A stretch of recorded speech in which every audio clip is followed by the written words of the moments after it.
Step right up, dummies, and listen to the stupidest sports show on earth with Rodney Newpol and Tim Van Stratton.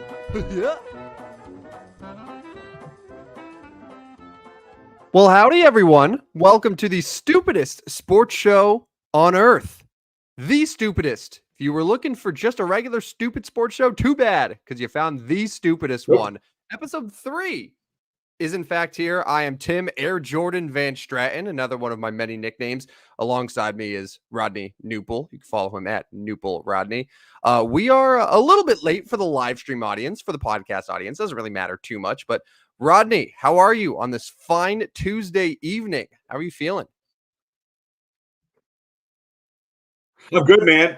I'm good. Rushed back from Canton, Illinois, not Canton, Ohio. We're Canton, Illinois. Got back a little bit late, but thanks for waiting for me so the stupidest sports show on earth can be with me and you, and we can talk a little sports here. Looking forward to our second week here, and I was noticing we're in the double digits in followers on YouTube, so congratulations to us, and I hope that we continue to spread the word for the show. Looking forward to another great show tonight. I'm sure you have a lot of fun topics on tap tonight. We are coming for everyone's spot in the sports podcast landscape. Double-digit followers. We have made it.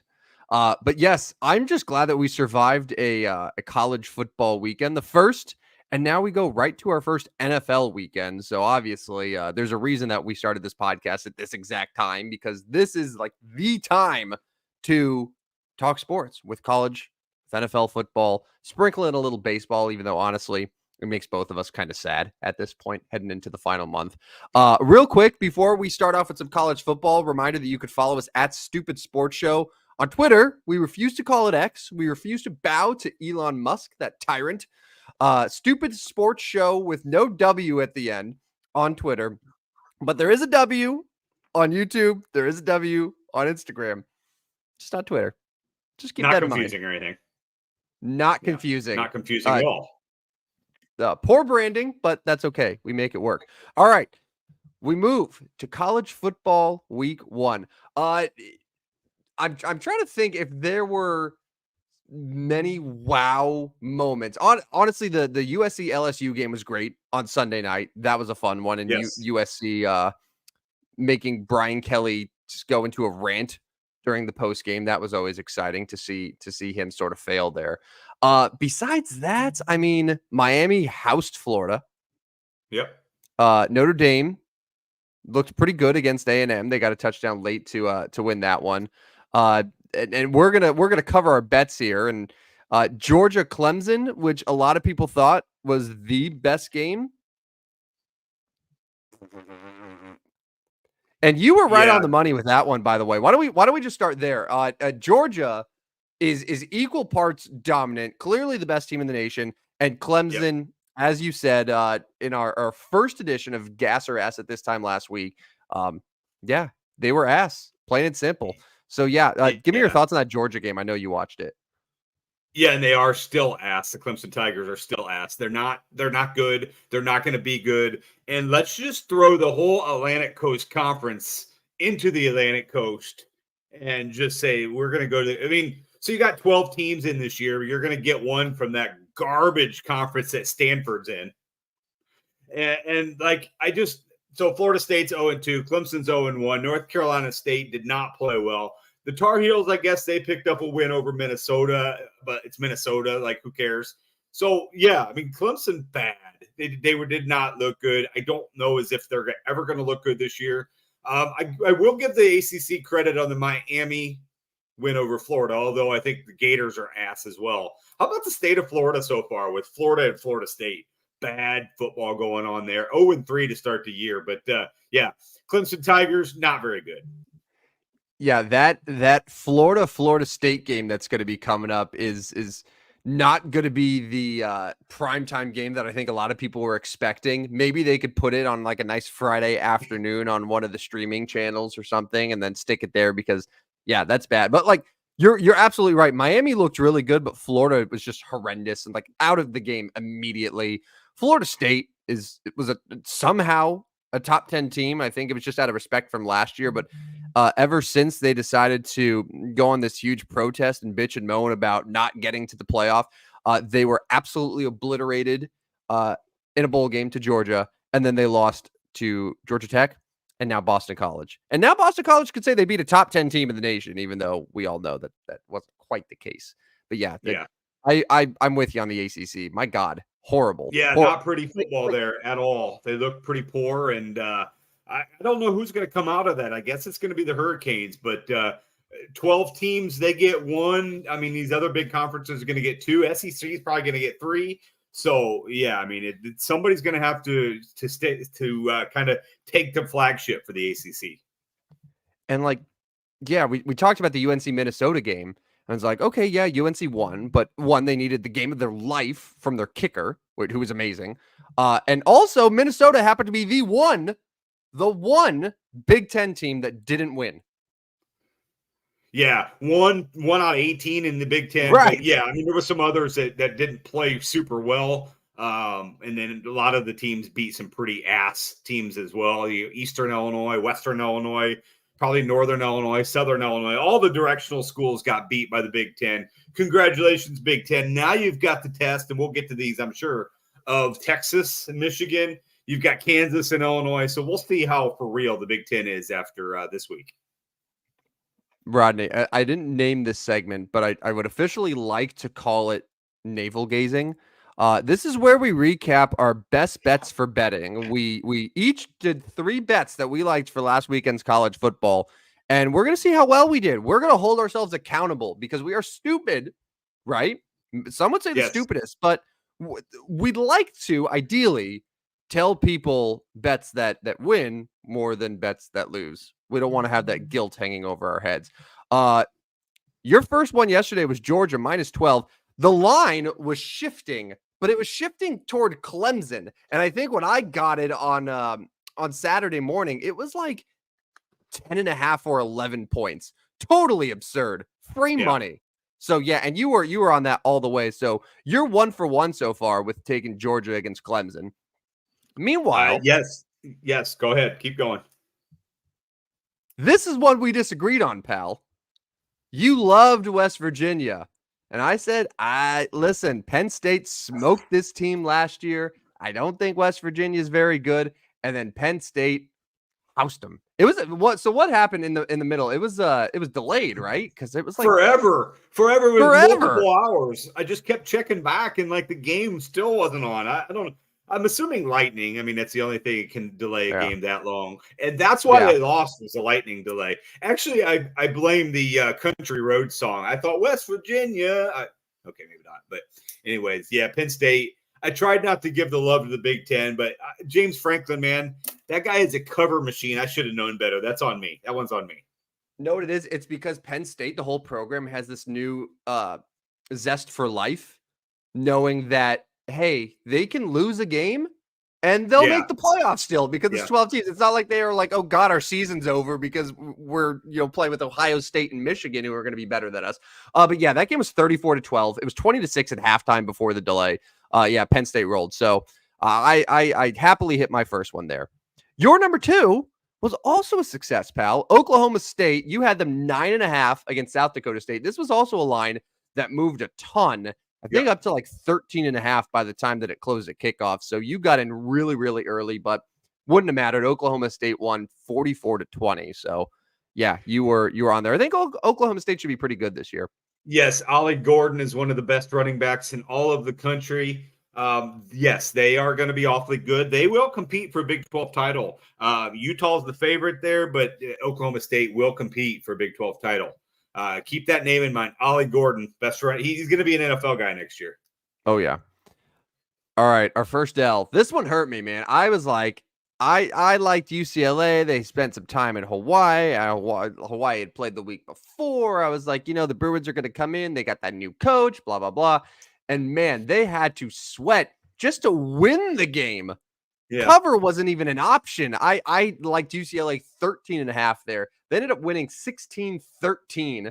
Had to come back. They were down 10-0 at halftime. They had to get a couple field goals late. UCLA won. Congrats, but They did not cover, not even close. So I took an L Yeah, there. So you were and you were 2-0 to start, and then I was 1-1. yeah, I followed this game as well, and yes, kudos for them coming back and winning the game because that's a bad loss if you go to Hawaii and lose. Deshaun Foster winning his first game. Ethan Garber's not good, and the running game for the Bruins was ass bad. Yeah. Fortunately, they were able to throw the ball down the field a little bit. Rico Flores and Notre Dame transfer was real good, and the Bruins are 1-0, one of the 17 Big Ten teams that won. And here's the fun part of what I get to do here. I don't encourage losing, but at least my L was on a team that still won the game. Because Rodney's third best bet was the Houston Cougars, a 2.5-point favorite. He liked to cover at home against the UNLV Rebels. Not only did Houston fail to cover the 2.5 points, they lost 27-7. They were shut out up until the fourth quarter. What happened? What the hell, man? Yeah. I mean, I put stock in that Donovan Smith would be better this year for the Cougars, their quarterback. They were 4-8 last year. Wasn't sure UNLV would be as good as they were last year, but I was dead wrong. I'm very wrong. I missed this one. My bad. Houston not good in this one. And I don't know. I think the Cougars just may not be very good again. I thought they may be turning the corner, but they're not. And now, yes, I took a bad loss there. Well, after taking Houston to win it all at March Madness, I feel like that's just one of those schools that just everyone expects so much from them in all things, and it just always ends in disappointment. So I get it. Fortunately, I ended on a high note, though, because that LSU USC game, I didn't really have a lean who was going to win, but I said 64.5 points is ridiculous. Yes. And sure enough, they came well below the 64.5. It's like the odds makers just took one look at the game when it was announced, and they were like, oh, yeah, Caleb Williams, Jaden Daniels, that'll be a shootout. Defense is bad. Of course, easy. Totally forgetting that both of those quarterbacks, those Heisman winners, are now in the NFL. They were the respective 1-2 picks in the draft. And also, each team is a new defensive coordinator. I didn't understand it then. And oddly enough, a lot of the public was saying over as well. I don't know if they were just thinking again to bad defenses last year, indoor game, but this was like the easiest under of my life. And Yeah. I mean, and like you mentioned at the start of the show, there's such a bad game that it made Brian Kelly pout in the post-game press conference. That was my favorite part of the game. The Southern drawl of Brian Kelly is 0-1, and he blamed himself for the loss. I also blame you, Brian Kelly. I always blame you. So congratulations there for you. USC, good win. One of the 17 Big Ten teams that won. And you know what the best part is? That USC now doesn't have to worry about the because what would happen the last several years is USC would win a game like this, and then they would inexplicably lose to like Oregon State. Yeah. By 10 points. And then their season would be over. They don't have to worry about that anymore. There's no more Pac-12 underdogs that are going to upset them. They have to worry about that Friday night Oregon State game. I feel like USC's never won. They don't have to do it. They may have to go to Piscataway, New Jersey, though, and play Rutgers some week, though. That one could trip them up. By the way, how is Newark at 1 a.m? Oh God. Oh. Can you spend like 45 seconds talking about your travel experience while we're in the middle here? Come on. Yes. Okay. I flew to New Jersey this past weekend. Lovely wedding. Had a great time. My flight was supposed to get in Friday night. I was leaving from O'Hare going to Newark. Supposed to get in like 10:30 Eastern. I land in O'Hare. It's like, okay, flight's delayed an hour. Whatever, it happens. Delay. More and more and more. The best part was, for the majority of the delay, our plane was actually there at O'Hare. It's not like we were waiting for it to take off. It's not like we were waiting for it to make it. It was there at O'Hare, but there were so many planes and not enough gates and terminals to actually put the planes that they have what's called a penalty box. And the plane is just sitting there in the penalty box. There's passengers there. We're waiting for the plane to come in. And then finally, we're waiting. Lo and behold, we got on. And by the time I get to Newark, land, get an Uber, get to the hotel. I crawl my ass into bed Saturday morning at 2:45 a.m. right in time for like my 6 a.m. wake up so I can get up and do what I got to do and watch some Premier League soccer and all that stuff. So yeah, it was not fun. Much better on the way One quick back. My question. God, man. One quick question. What's your go-to at the airport? You just sit there? Do you walk around? Are you a shopper? Are you an airport shopper? I'm not a shopper. Yeah. I will eat. All right, this I'm going to make a shameful admission here, and this probably goes against everything that this type of show should stand for. Oh no, is this nerdy? It depends. I've Shoot. never had a beer at an airport. Yeah. It doesn't intrigue me. Drinking at an airport does not intrigue me. No, but here's the thing. There are many people who say that there is no better beer than the beer while you're waiting for your flight at the airport. You're just hanging out at the airport bar and you're drinking. For whatever reason, it just hits. And I've never had that. And like, you think for a long delay, that's what I should be doing. It's probably really that's what I should have been doing. But instead, I was just kind of sitting. I was, doing some work, whatever, and just quietly stewing, where I should have just like said, you know what, screw it, like close the laptop, go get a beer or 5, because I was gonna be there for a while, and then go with there. Like, I wasn't driving at all, so I should have, but I don't know. I never have, Yeah. and maybe that makes me a nerd. Maybe that's my one nerdy quality, that I've never done that. I need to put more alcohol in me, and believe me, I made up for it in the weekend, but I need to do it at the airport, because that's what you got to do, apparently. Yeah.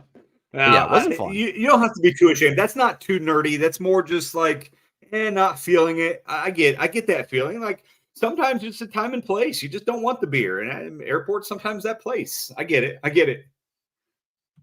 So our final recap, by the way, for best bets for betting so far, and we're going to keep a running tally of this throughout the weekend, or throughout the show, I should say. We're both sitting at 2-1, so we're winners. We made a profit. Congratulations, and we'll do it again for NFL and college this weekend. Speaking, so of the NFL, if we're keeping track of everybody makes fun of the units, but if we're up a unit now, right? Up a little bit less than a unit. My unit's bigger than your unit. Of course it is, Tim. Of course it is. Everybody's got a big unit now. Betting.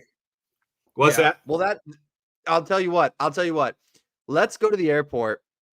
Let's have a few beers, and then we'll see who has the bigger unit. How does that sound? All right. Well, that's not weird, but all right. Where are we flying off to? So our buddy wants to go to Vegas over Christmas. He was asking me on Sunday, my co-host of my Sunday show. He was like, "Bro, are you interested in Vegas over Christmas?" And I'm like, "Vegas? Yeah, I'm interested. Maybe that's when we could compare units."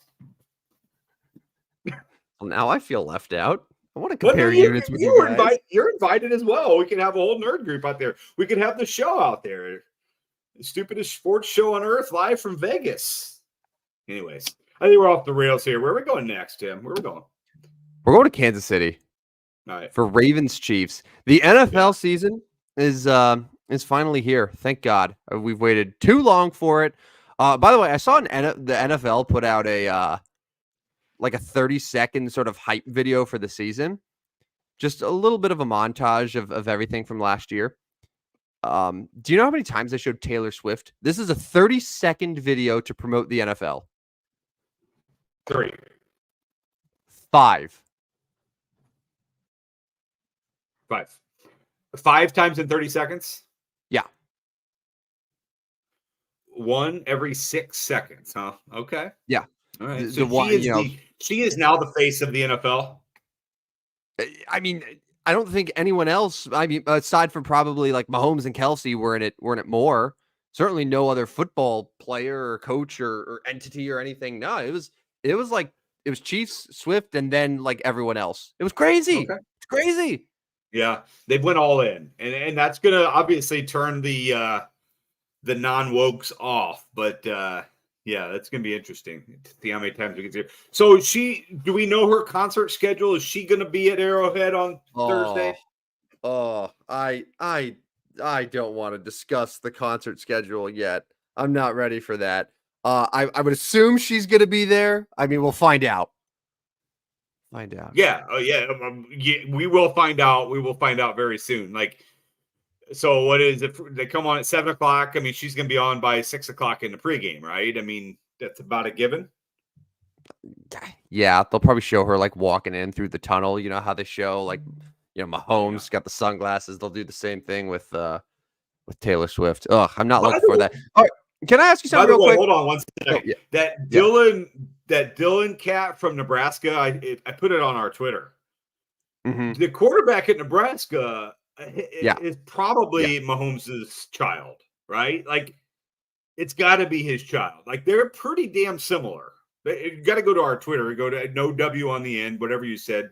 Stupid sports show with no W. Go to our Twitter, and I'm telling you, that is Mahomes' child. It has to be. It has to be. But anyways, go there. So go ahead. Where are we going here? I'm off the rails all night.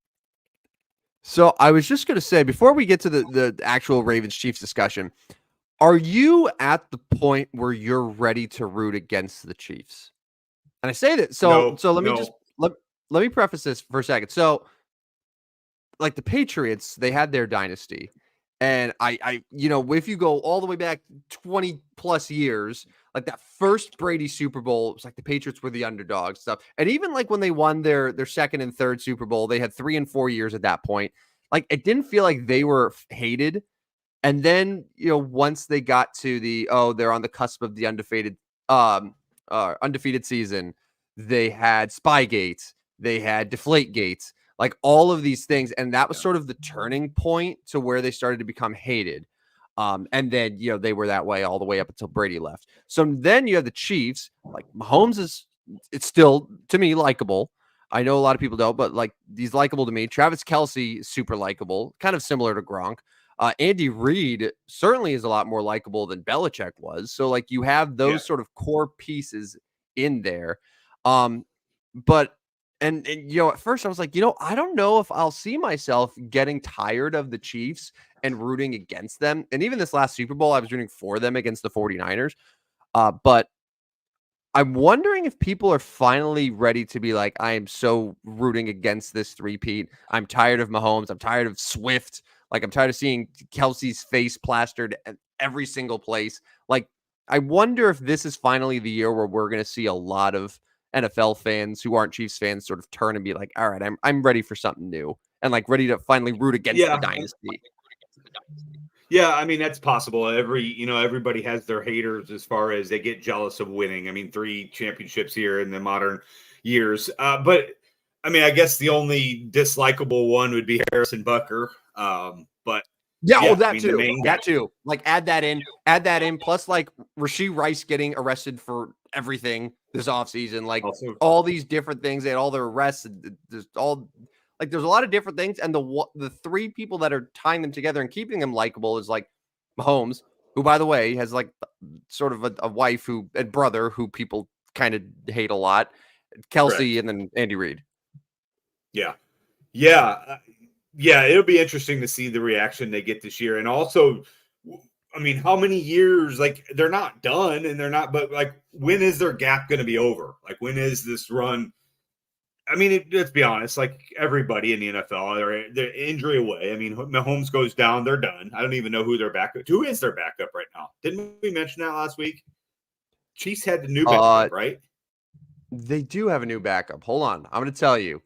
This would have been where are they now? Who does he play for now? Hold on. I'm going to give it to you, Rodney. All right. The Chiefs' backup quarterback is Carson Wentz. I don't think we talked about him last week, but yeah, I mean, so like Carson Wentz isn't going to lead them to the Super Bowl. He's just not. I mean, it's going to be Patrick Mahomes. So like Mahomes goes out. Is that the end of the era? How many years do we have Kelsey left?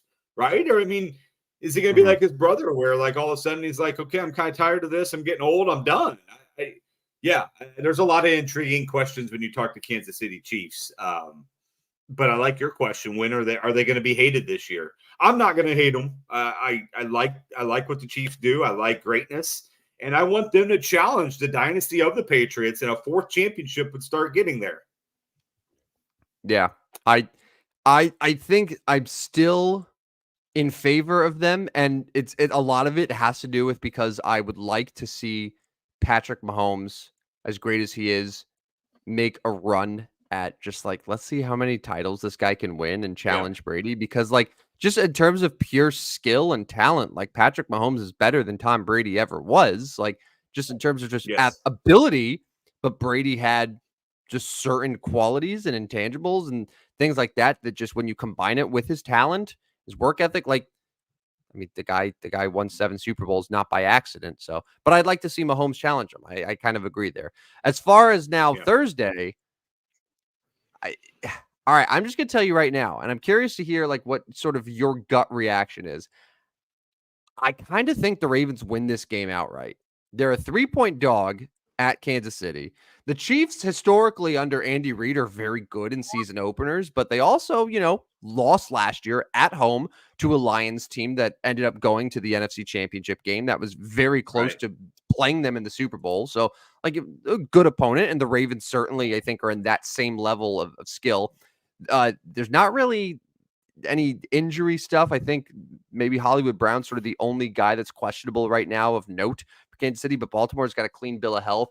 I just think the Ravens are coming in super motivated, and Kansas City, as we saw last year, is like, hey, we don't need to really sort of turn it on until like the final few weeks of the year. Like we were ready to write them off with like 3 games to go in the regular season, and then look what happened. So like I just think it means more to Baltimore. I think that Derrick Henry coming in there is going to make a huge difference. Lamar Jackson's the reigning MVP, still an exceptional quarterback. Mark Andrews, who missed a lot of time last year and was hurt. Did he play in the AFC title game? Was he available or was he out at that point? I can't remember. Andrews was there, right? Because it was like he was injured, and then maybe he like came back but wasn't fully 100% in that game. Yeah. I think he was. Yes, you're right. He came back to play, but wasn't a huge factor in that one. You're right. Yeah. So like to me, Baltimore just it's coming in. They're better than they were last year. The Chiefs are about the same to their credit, but just I feel like this is going to be one of those situations here where Baltimore just comes in and just plays really inspired football and just keeps it on the ground, and the combination of Henry and Lamar and just gonna control like possession a lot, just with the amount that they're going to be running, and then get the passes to Andrews where they need to. And I just think I'd like Baltimore in this game. Certainly, I would take them to cover. They're at kind of 3 points right now, but I think the line's probably going to move closer to 2.5 by the time that we get to kickoff. But I would take Baltimore outright, their money line straight up, and to win this game in Kansas City. Yeah, see, I'm going to go on the other side. I'm going to go with Kansas City here. I wonder and I worry a little bit about the meshing of how you put a stud running back like Derrick Henry into an offense that doesn't use stud running backs. Mm-hmm. Like, is that going to take some time to get, like Lamar Jackson's not used to turning and handing to power running backs such as Derrick Henry. And how's that offense going to work? And, is Derrick Henry ready? I know he's always ready. The guy wakes up running with the ball, but like, is he ready to be part of this offense? But what is his role in the offense? Is his role the same role as what it was with the Titans? No, probably not. I'm going to take the Chiefs. I took the Chiefs last year on opening day and got burnt. I'm going to go back to the Chiefs, and I'm going to hopefully see that 2.5, and then I'll nail it at 2.5, because 3, obviously, I don't love. If I can get the Chiefs at 2.5, I'm going to take that and just hope the home field, the momentum, the excitement of opening day goes to the Chiefs. I'm going to take the Chiefs -3, or hopefully get it at 2.5.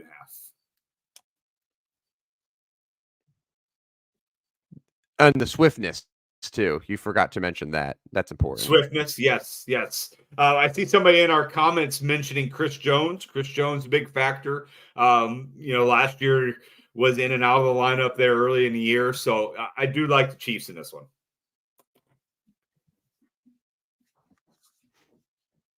Oh yeah, there we go. Yep, I see it. Chris Jones with the bicep. Yeah, Chris, so with Aaron Donald retired now, which I kind of forgot about up until this weekend. My new sort of I guess step uncle due to the wedding. He's a massive Rams fan, and we were just talking Rams, and he just mentioned, with no Donald there, just how different the defense is going to feel. And I was like, you're so right. Like, it happened so early in the offseason, I almost just forgot about it, and we just moved on so quickly. But like, with no Aaron Donald, Chris Jones is probably the best. Certainly defensive tackle. Is he the best defensive player in football now? That's an argument, right? Yeah, definitely an argument. And he's the game changer for the Chiefs. And I mean, that's what people don't talk about is how good that Kansas City Chiefs defense actually was late in the year. I mean, they're the reason that they played so well late and then into the postseason and won the Super Bowl. Now, again, Patrick Mahomes was great, and he found Travis Kelce when he needed to. Running game got better as the season went along, but the defense was steady all along for Kansas City, and a big reason was Chris Jones. All right, Rodney. So we are opposed once again. So you're taking the Chiefs. Yes, I'm going to take the Ravens, and we'll discuss on Friday morning to see how it played out. I think it's going to be a really good game. I think it'll be higher scoring. The other thing I wanted to mention real quick on that game before we move on is the over-under in that game is sitting at around 46 and a half. I was looking just to sort of see where the money was at versus where the bets.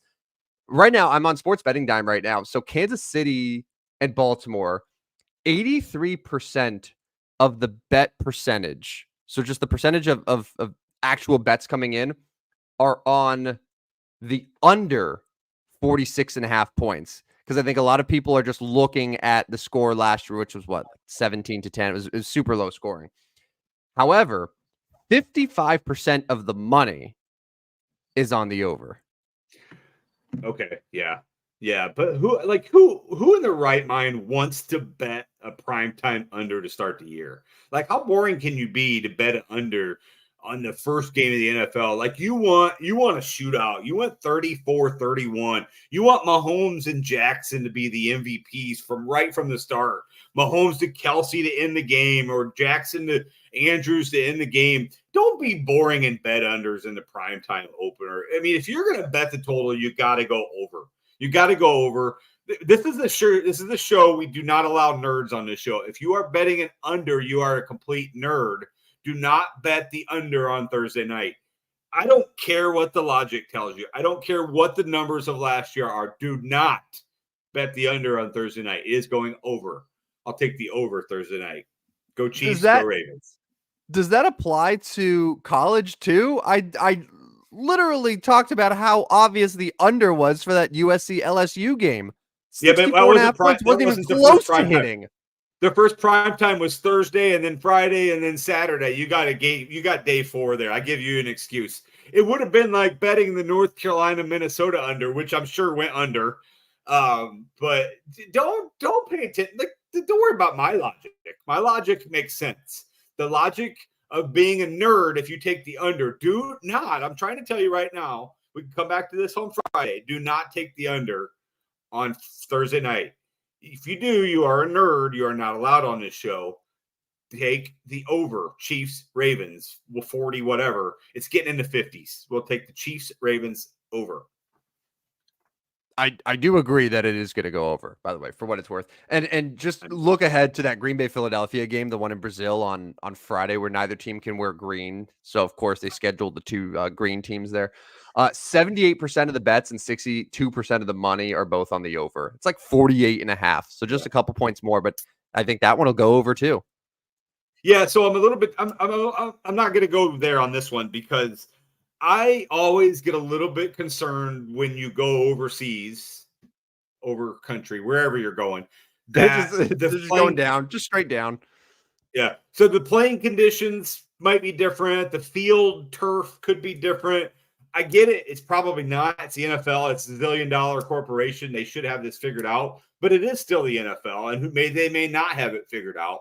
Like, is the turf even going to be legit there, or is it? So I get a little bit nervous about totals in those games. I really do. And maybe it's irrational. Maybe it's silly. Maybe I've seen too many Jaguars games that have been played in London and they all go under. I don't know. But I right now am a little shaky on even thinking about the total in Green Bay, Philadelphia, and Brazil. So we can talk about that Friday morning, but right now I am neutral on the Green Bay Philly total. Sound like a nerd there. Afraid of Being points. neutral? Nerd. Yeah, because I'm not betting it. So I'm a nerd because I didn't bet it. Yeah. I'm trying to be Right. smart this year, man. I'm trying to Skeeter talks about the making sure you're being wise with your money. It was one of his topics he talked about Sunday show. Ooh. Yeah, I know, what a nerd. Anyways, Ooh. yeah, okay, I'll bet the over. Sorry, it's prime time. But I can't even Get your airport beer, bet the over. That's what the stupidest sports show on earth wants you to do. And we're going to transition now, Rodney. We're going to go to a new old game. Sorry, is it a new old game, an old new game? I butchered the introduction of it. It's time for Gas or Ass. Now, Gas or Ass was one of the staple segments of the first episode of the stupidest sports show on earth. Last week's edition was the college football over/under win total. Naturally, we have gone to the NFL, and we have found 5 teams that I think had pretty transformative off seasons that we would like to mention and discuss in episode 3's Gas or Ass. So, Rodney, what do you say we start with a team that, being here in Central Illinois, we hear way too much about all the time. It's a team that I believe is on Hard Knocks Tuesday night, the final. There's got to be the final Hard Knocks, which I heard kind of sucked, by the way, but I digress. It's the Chicago Bears. The Chicago Bears lucked into Caleb Williams thanks to the Carolina Panthers' complete ineptitude. They've surrounded this star quarterback prospect with Keenan Allen, with Rome Odunze, with DeAndre Swift. This is one of the best situations that we've ever seen a first overall quarterback come into, and one of the best first overall quarterback prospects that we've seen since probably at least Trevor Lawrence in terms of just the hype coming in. The Bears are at 8.5 wins, but some have them at 9, some have them at 9.5. It kind of just depends on what book you're looking at. But I said it at 8.5 wins. This is a team that won 7 games last year with Justin Fields. Rodney, I'll start with you. We'll both sort of give our answer here, but the Chicago Bears over under 8.5 wins. Gas means the over, ass means the under. Rodney, the Chicago Bears, gas or ass? Yeah, so this is so off-brand for me. Yeah. But I am taking the Chicago Bears gas.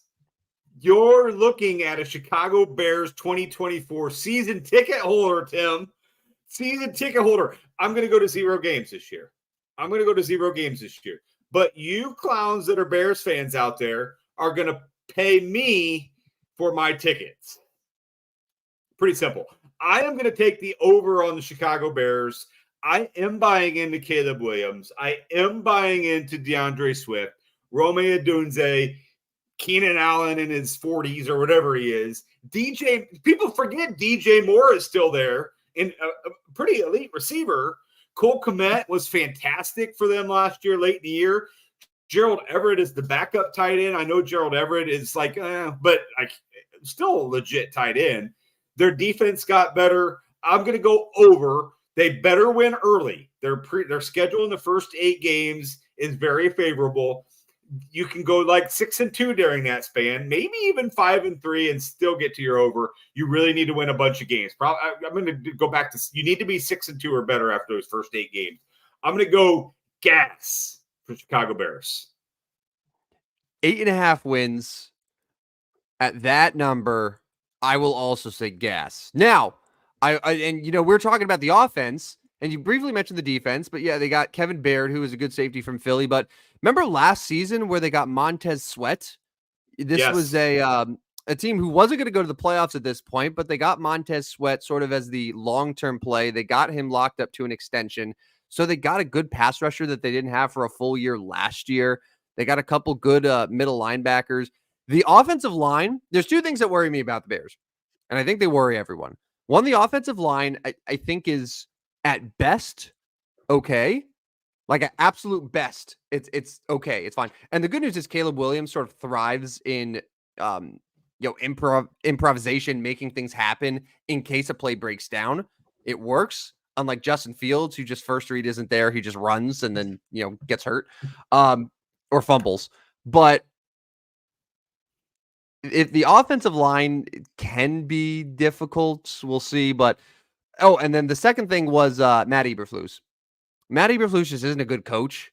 And I think that it would be the talent is going to propel him as opposed to him propelling the talent. So, yeah, just for what they have on paper, their receiving core is great. Caleb Williams, I think, is going to be really good. They have a lot of strengths on both sides of the football. They don't play a team, as you mentioned, in the NFC North until I want to say week 10. Yeah.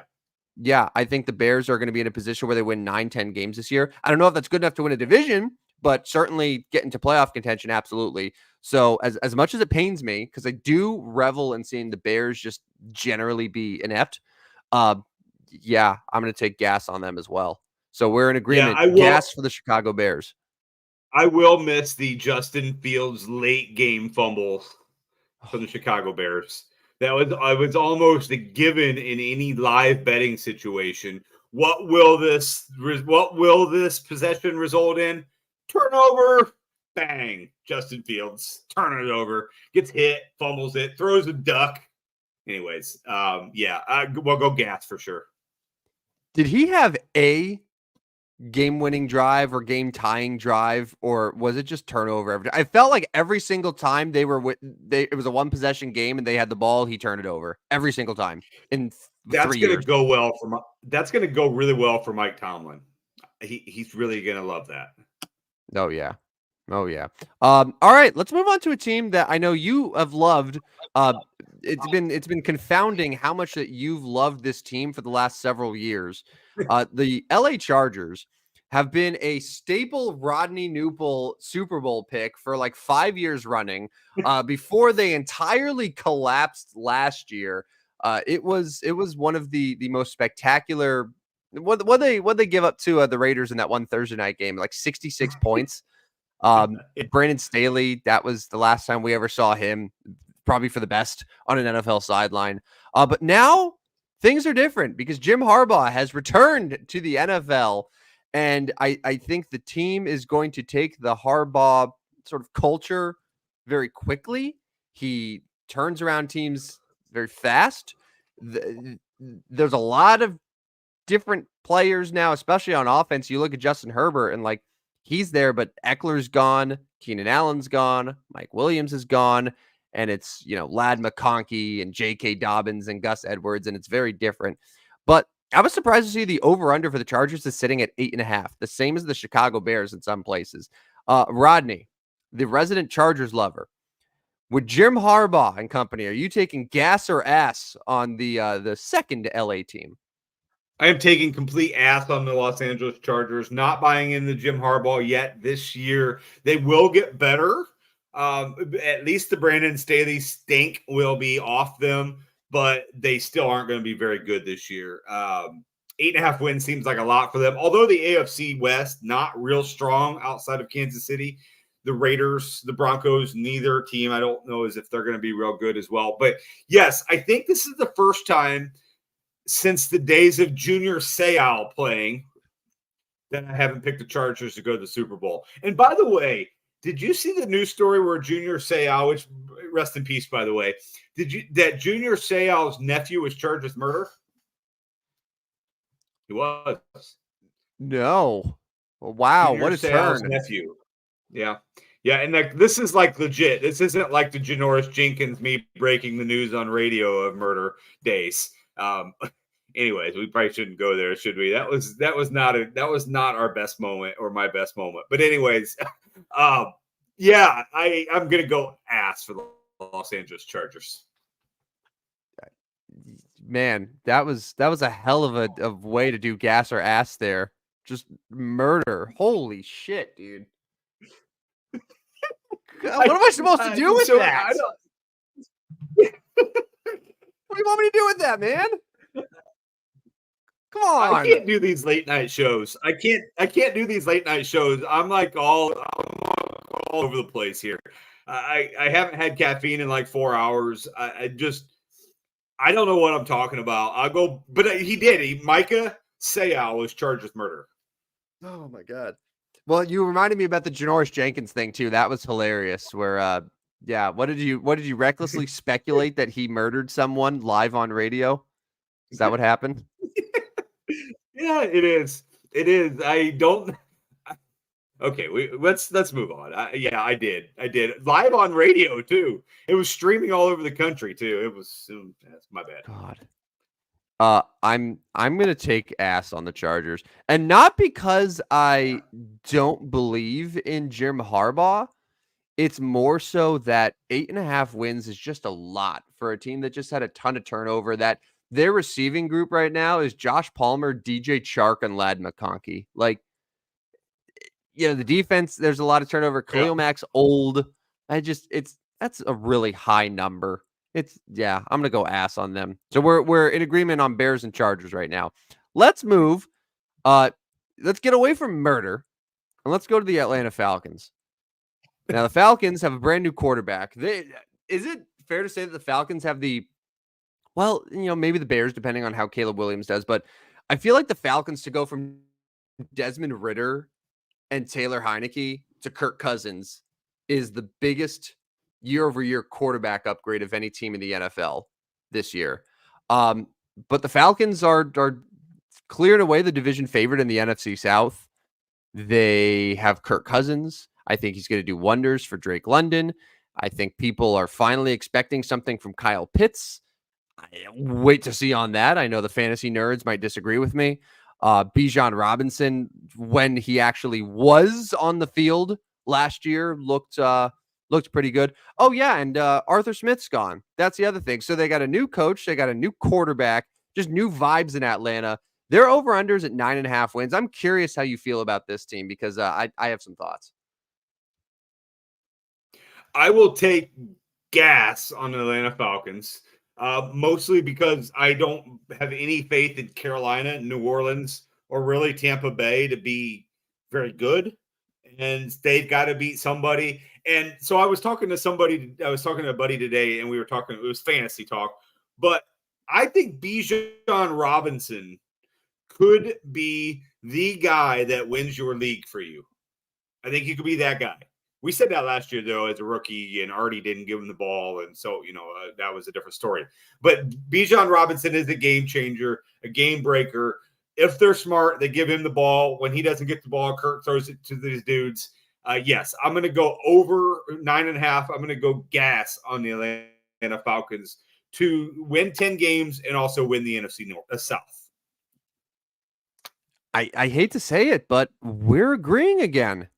I think that this team is gas. I like the Falcons a lot. I like Kirk. The injury, coming off the injury scares me, but like worst case scenario, he gets hurt. Michael Penix comes in, and I honestly think Michael Penix would do a really solid job as the backup. I mean, there's a reason that they drafted him in the top 10 and shocked everyone with that pick, considering the money that they gave to Kirk Cousins. But, they do that if they believe that they have someone, and I think that he would actually succeed there. So I think they're honestly set on offense. They just got Matthew Judon like within the last couple of weeks on the Patriots, another guy who's a pass rusher. They have Justin Simmons and Jesse Bates. That might be one of the best safety duos right now in the NFL. But yeah, like the new coach, the new quarterback, it works for me. And the division sucks. Like the Panthers are terrible. The Saints are going to be really bad this year. The Buccaneers, like I do like Baker Mayfield.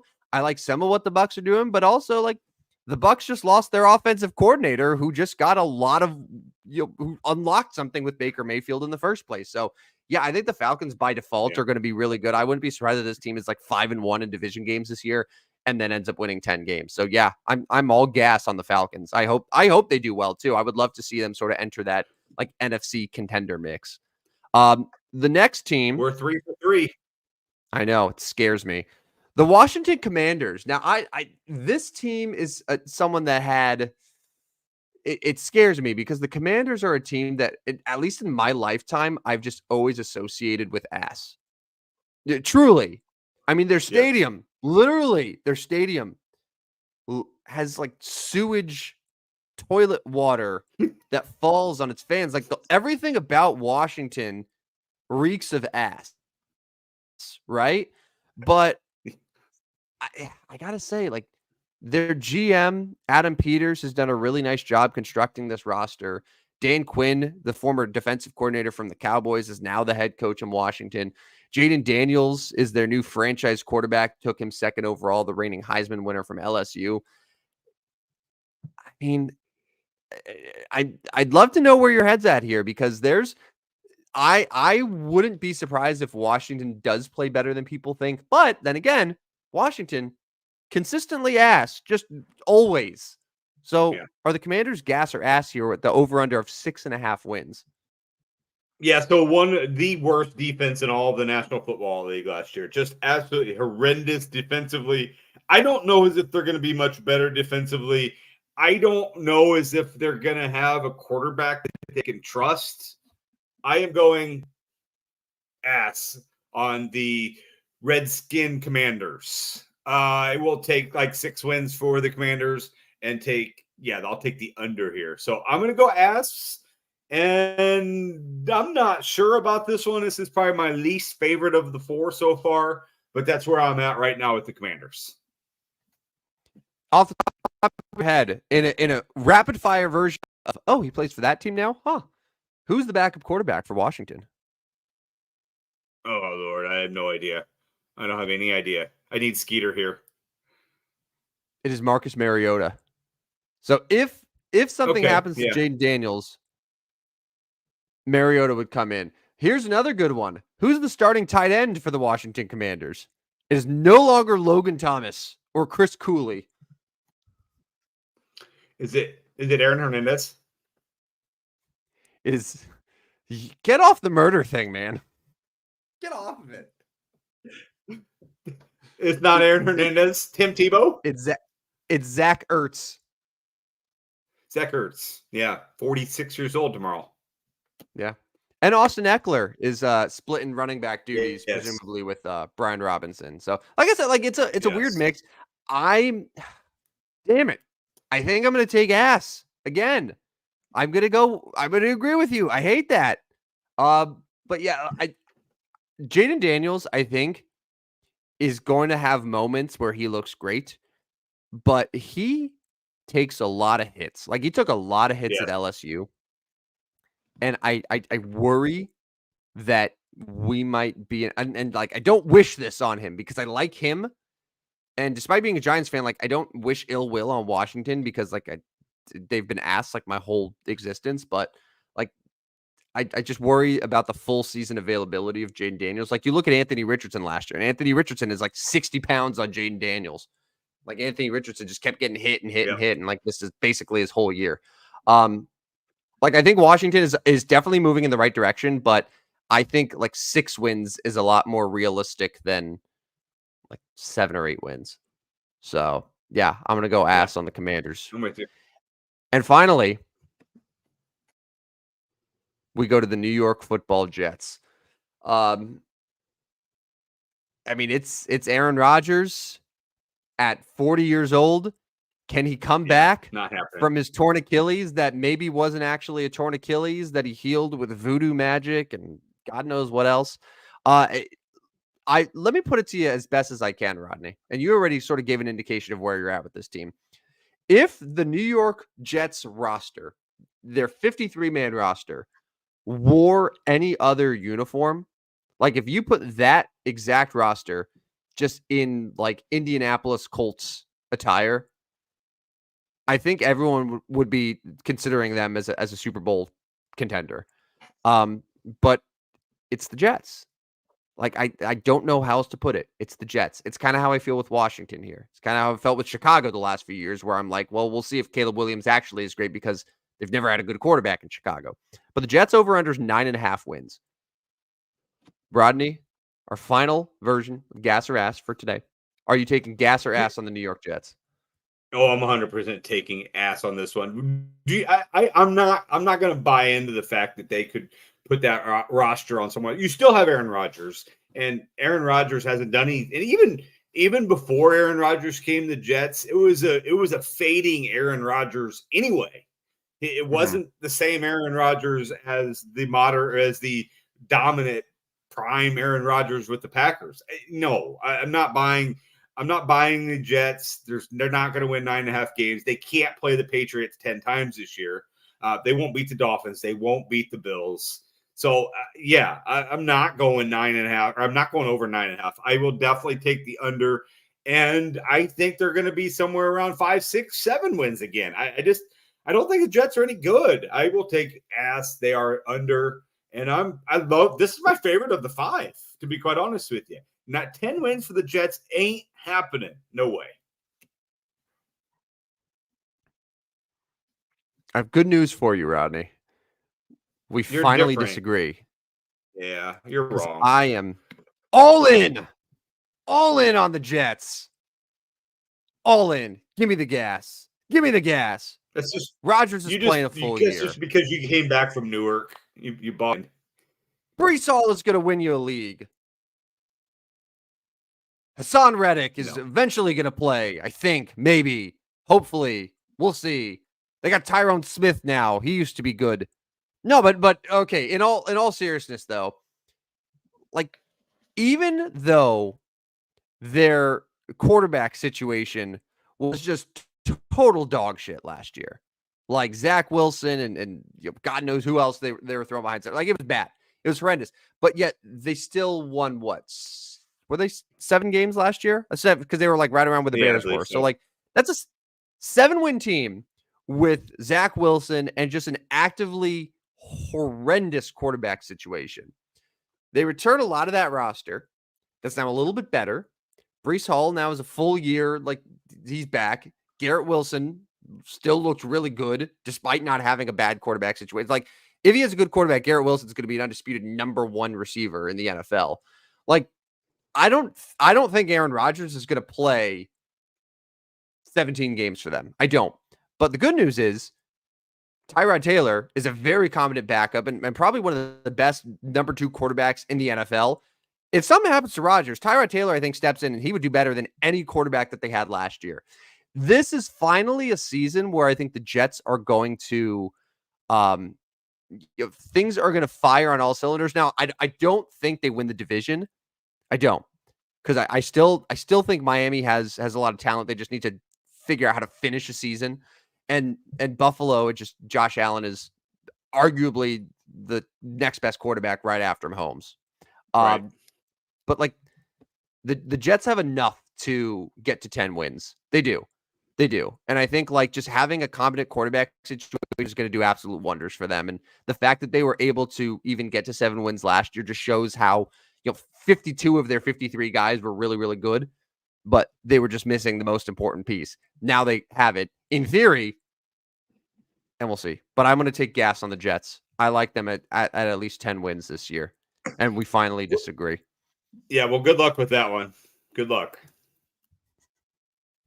Can't wait to rub it in your face, pal. Yeah, you're going to look so dumb. All right. We are just about done here. So I want to just finish off. We're going to talk, by the way, a lot more NFL. We're going to be back on Friday morning and just basically do like a full-on like NFL slobber knocker and just preview the shit out of everything, all things happening in the NFL this year. Do award picks, Super Bowl picks, all that type of stuff. But it would not be the stupidest sports show on earth if we didn't end with the Barry Bonds stat of the day. This is something that we decided to do on a whim in the first episode where we want to just throw out a ridiculous stat about who we believe is the greatest baseball player just to ever do it. I found the stat today, Rodney. Do you want to hear what I uncovered for our Barry Bonds stat? I do want to hear it, yeah. You know what else we did on a whim? What's that? This show. Yeah. Whole damn show. Yeah. Just on a whim. On a whim.